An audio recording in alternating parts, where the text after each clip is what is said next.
Ayan, so nilagay namin dun yung ano namin, yung mga gamit sa unahan para makapaglatag kami dito.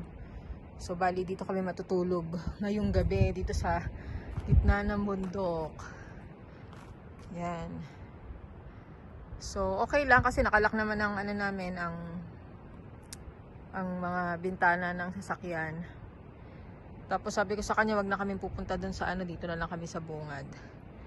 Kasi mas feel ko dito kaysa dun sa pinakaloob dun.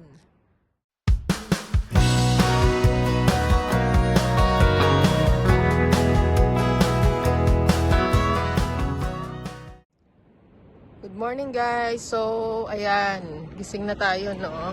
Kakagising lang natin. So naligpit ko na yung higaan namin. Yan, naitupi ko na. Nilagay ko na doon. Kasi yung mga gamit na yan, nilagay ko doon sa harapan para makatulog kami dito sa loob. Yan. So, umaga na dito ngayon. Alas 8 ng umaga. Yan. So, bago kami pumunta sa next destination namin, prepare muna kami ng breakfast. Tapos, kakain muna kami ng breakfast. Tapos, punta na kami doon sa next destination. Hindi ko na alam kay David kung saan, pero I'm sure napakaganda.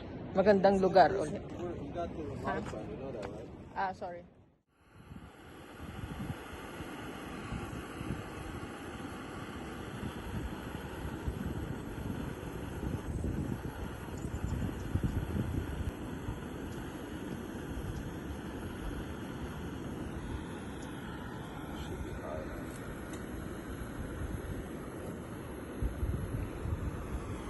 Here's your coffee. Nice. Thank you, honey. All right.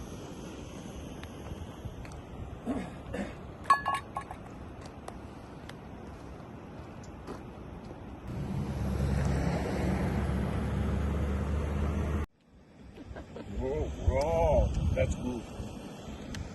Raw. That's good. Raw, that's good. All right, then outdoor voice. Yeah, Raw, that's good.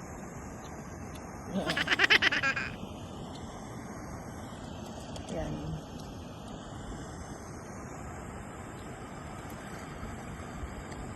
So mag-breakfast muna kami na guys.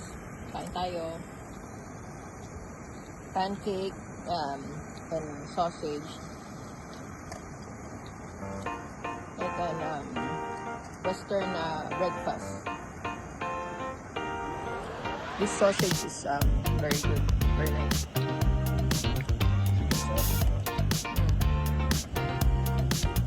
Chicken sausage.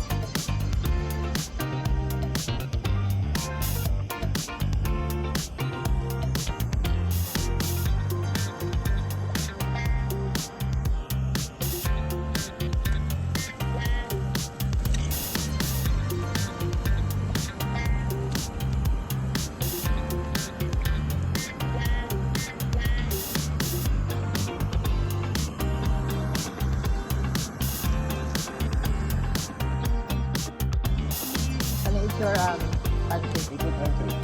That's yours?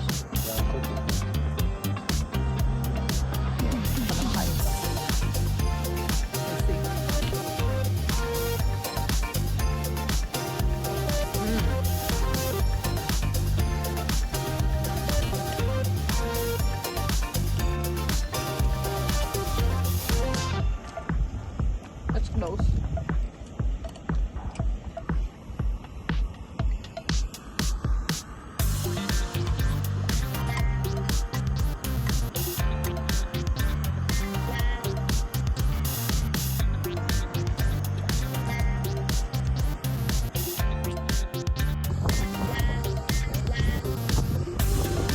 Yeah, but we need water for that. Oh, that water.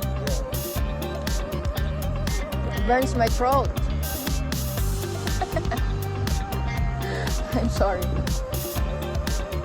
Oh my God, sobrang init pala ng kape na possible. I like it hot, but not too hot.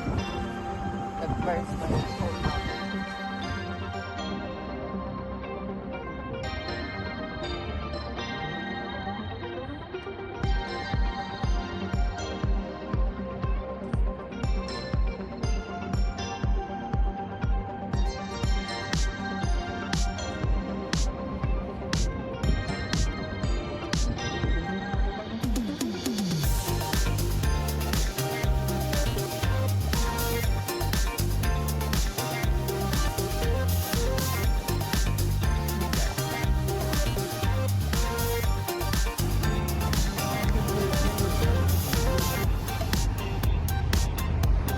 guys, so nandun yung sasakyan namin, no? Makikita nyo doon. Iwan muna namin doon. Oh, yun doon naman siya. Punta naman siya doon. What? Rare lizard. Ha? I saw a very rare. Oh, here he is. What's that? May nakita daw siya doon na ano. What is that? Lizard? Oh, kind of lizard daw. Yan. Yan, so guys, makikita nyo. Ang ganda dito sa ano na to, no? Bundok na to. Yan. Okay.